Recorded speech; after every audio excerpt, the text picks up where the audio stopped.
Hi, I'm Jen, and I do things, and I am chronicling here on my channel the immigration of my family, myself, my husband, and my two teenagers to Vancouver Island from the east coast of the US in the state of Maryland. Now, two big things happened. The first thing is having to do with what was our plan A. So the original plan when I did episode 1 of this was that we were going to immigrate to Canada under a student visa for my husband. My husband would get a student visa. My teenager son would be going to high school there, so he would get a student visa. And then my oldest, Phoenix, who is non-binary, would then go to UVic and hopefully get accepted there and go under a student visa as well. And I would be the only person not going under a student visa. Now, one of the rules is that if you're under student visa, you can only work part-time. So we would need an income. That would be me as a digital nomad. I would continue to hold my US job. We would have our US bank, and I would be continuing to do my job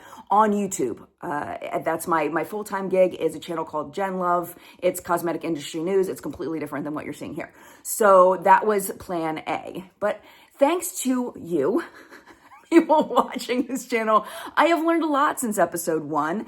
The first thing that I learned was that there's a bill going through the parliament right now called C3 that could grant myself and my children Canadian citizenship through my grandmother who was born in Kapuskasing, Ontario. So we switched our plan to the plan B. The big update, all of that to say, the big update has to do with our plan A because my husband still plans to go to Camosun College. He applied to Camosun, he got into Camosun, and now he applied for his student permit. And we heard this week about the student permit. I'm just gonna play you the clip. I did a little recording. Here we go. Babe, what's happening? Hey, I got an email. Okay. That said that my application has been updated, which is really quick because we just sent over the documents. What was that, like right before the weekend, right? Something like that. It wasn't that long. All right, so check full application status. Let's see what we got here. And I'm not going to show your screen because I don't know what private information is on there. There's all kinds of stuff on here. So a sure. final decision has been made. Please see the final decision below. Oh, gosh. Latest update, final decision, October 27th. Your application was approved. Yes! Check your messages for details. Yes! That's pretty cool. You do not need a medical exam. We don't need additional documents. You don't need an interview. No fingerprints. No background check. I applied for my study permit October 16th. It's the 27th. That's how long it took. That's wild. That's amazing. All right, so let's see what we got here. We have a POE introduction letter, whatever that is. What's POE? I feel like I should know what that is. Your application to study in Canada has been approved. Yay! Woohoo! A permit authorizing your studies will be issued to you upon your arrival in Canada. It says that this letter is not a travel document or a passport. It's not an authorization for you to enter or remain in Canada. The border services makes that final call when you arrive to Canada. So they're that's freaking terrifying. if you show up with without your stuff together, then I'm sure that they're like if you showed up like without a passport or something weird. that it's valid through the end of my program in 2030 and that I just have to use it before then. So my passport must be valid. Does it say anything about our son, about J4's? They haven't updated him yet, but we did just get an email right before this that said that they received the document. And I'll read through the rest of this later. So this process has been very efficient compared to what the horror stories we've heard about immigration and how long everything takes. Like this in particular, just this thing was really efficient and really fast. Yeah. So that's very cool. It was 11 days. Credit to the people that work in that office for getting these through. That's really cool. Yeah, so then we'll just wait until, I would imagine that we'll have an update on J4's study permit sometime this week, so. Very cool. Congratulations, babe. Thanks. Study permit. Woohoo! We're going back in because you got another email. I didn't even have to log back in. I was still logged in. Wow. I think. Let me see. Let me see if it'll let me go. Talk about Canadian efficiency of what's going on in this. Okay, let me see. Am I reading this properly? John Francis the 4th. Yes, our son. Okay. Messages new. Final decision has been made. Please see the final decision below. Your application was approved. Yay! way. We did it right. You did it right. It was approved. We didn't need to spend thousands of dollars to have someone submit it. Request letter, correspondence letter. There it is. That's all we need. And we just print this off. They don't even have to, I don't think they have to send us anything because it seems like this is the document that we need to present when we go to the border. So I'm good to go on my study permit, which is really exciting. We were just talking in between these emails about how much work has gone into just getting us to this point and how cool it is. And then my son is approved, so he will go with me across the border. He's going to be a Canadian high school student, which is really exciting. That is really exciting. So what were some of the things that you had to do to get to this point of approval? Well, just figuring out our immigration pathway was tricky, right? Figuring out, okay, what programs do we qualify for? Because there's like the provincial nomination and there's the student stream and there's the getting a Canadian job. So I thought maybe I could get hired on as a tattooer at a studio, and then whole lot of things happened. So it was like just figuring out, okay, I think I'm going to go to Canada and go to school because that would be beneficial for me in my career, but also would be a good solution for our immigration strategy. Just figuring out that first, and then figuring out, okay, what exactly is the program and how does that affect if my wife is able to come with me, because there's rules about different programs and lengths and time and postgraduate work permits and all of the things, like literally months of, it was months. Yeah.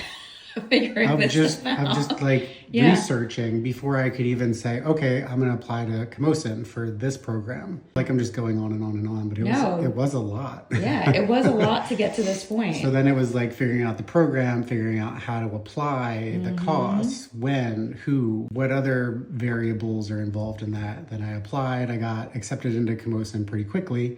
But then because I haven't been in high school for 20 plus years, they wanted me to do an English assessment.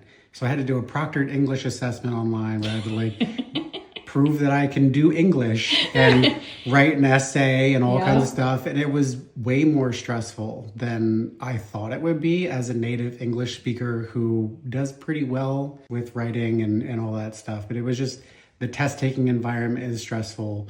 I knew that there was so much on the line. That was stressful. But I got it done and I killed it, and then submitted that. Just getting all the documents together, updating our passports, like the list just goes on and on. And the thing is this process, you have to really want it to go through all of those things. Like this isn't just something you can just sign up for and get a study permit. It's been a lot. Yeah, it's not like signing on and just getting a like, oh, I think I'm going to join Facebook and creating a login. And I feel like the way that some people talk about people going, I don't know.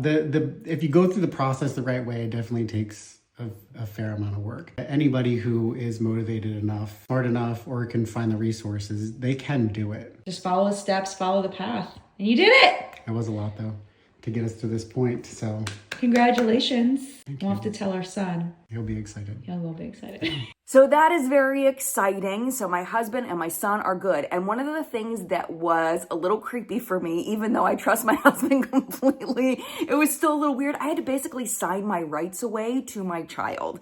I had to get notarized a letter that said that it was okay for my husband to take my son out of the country. Not only that he would then be responsible for all of the medical decisions, all the schooling decisions, every decision for my son. I signed away all of my rights for that. Now, my husband and I have been married 20 years. I'm not worried about it at all, but it was a little bit strange. So hanging in the balance there is my oldest Phoenix, who still hasn't been accepted into UVic. Apparently that happens like December, January. So we're not worried that they haven't gotten in yet. They have fantastic grades, fantastic SAT scores. I know they don't matter as much in Canada, but I don't personally see why they wouldn't get into UVic, but anything is possible. What I did learn, again, from someone in the comment section, is that if we had followed plan A, I would not be allowed to work at all, even if my job is in the US, even if I'm working for Google and Alphabet, even if I'm doing my YouTube job, I would not be able to gain an income.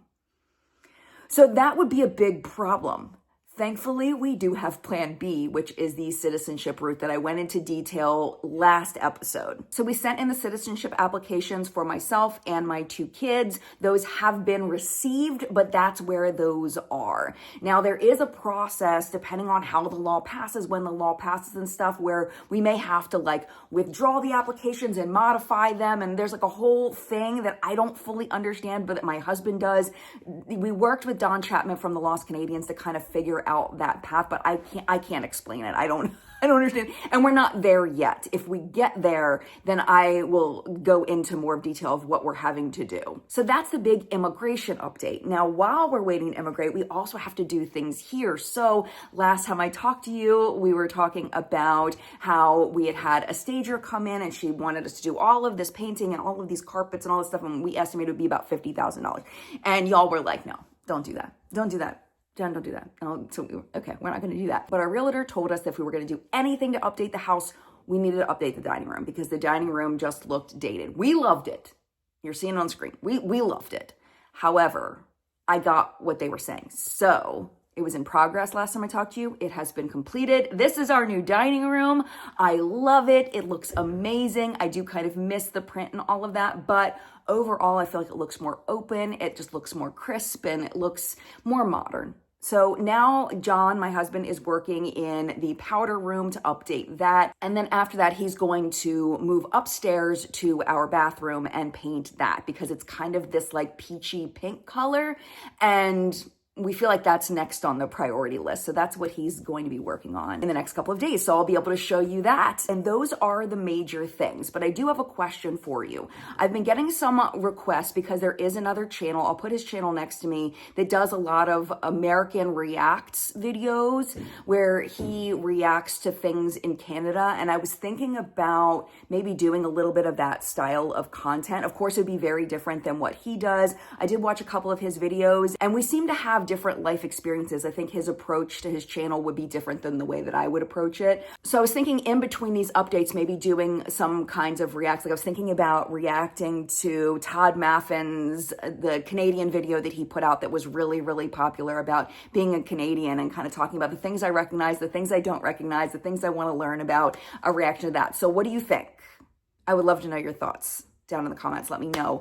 But that's the update for this week. Thank you for watching. I hope that you continue to be happy and healthy and safe, and I will see you in a few days. All right, bye.